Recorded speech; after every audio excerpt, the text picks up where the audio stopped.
Studio. Namit po namin dito si Manong. Ano yung pangalan niya, Manong? Mike. Mike ano? Ismail Ader. Ismail?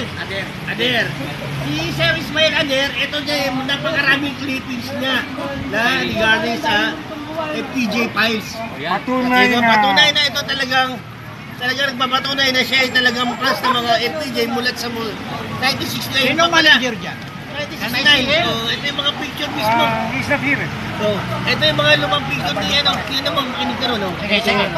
Ito yung mga lumang picture mismo na FPJ. Nandito lahat. At napakaraming compilation niya rito. Compilation. Oh, yan, napakarami talaga. Joey, ayun ah. Yan, makikita po natin dito. Ayan. Yan. Ngayon, ang gusto niya na po mangyari, sana po raw maka-meet niya ng personal si Ma'am Susan Roses. Din. Gusto niya ibigay itong lahat ng mga pictures na narito. Siguro sa pamamagitan ng araw na to, baka sakaling mapagbigyan natin ang kailangan ni buong pangalan mo? Ismail Ader. Ismail Ader. Ako ay masayang-masaya dahil nakita ko ang inyong Studio nakita dito. ko ang tinutulungan nyo ako talaga na yung problema ko ay masolve. Maraming salamat. Sana walang araw makita ko si Susan Roses, Mrs. Bispo at saka si Senadora Mary Divine Grace. Ang pangalan niya. Mary Divine. Kaya gumawa sila ng pelikulang Divina Gracia kasi Yan, yung okay. pangalan niya. O yan, ito yung lumang-luma. 19 ano ba ito?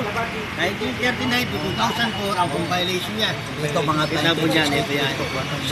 Ito, naitago pa niya. 62 ito. Napakagaling.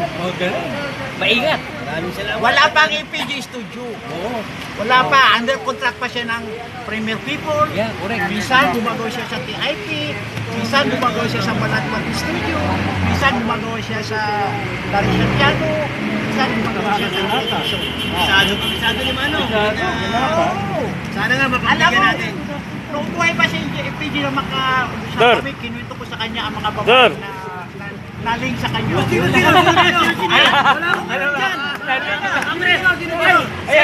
Sensor yan. Ibang babae nag-invite ni girlfriend. Oh, huwag mo ikakapsin nyo. Sige, hindi. Hindi. Huwag mo nang banggitin, sir.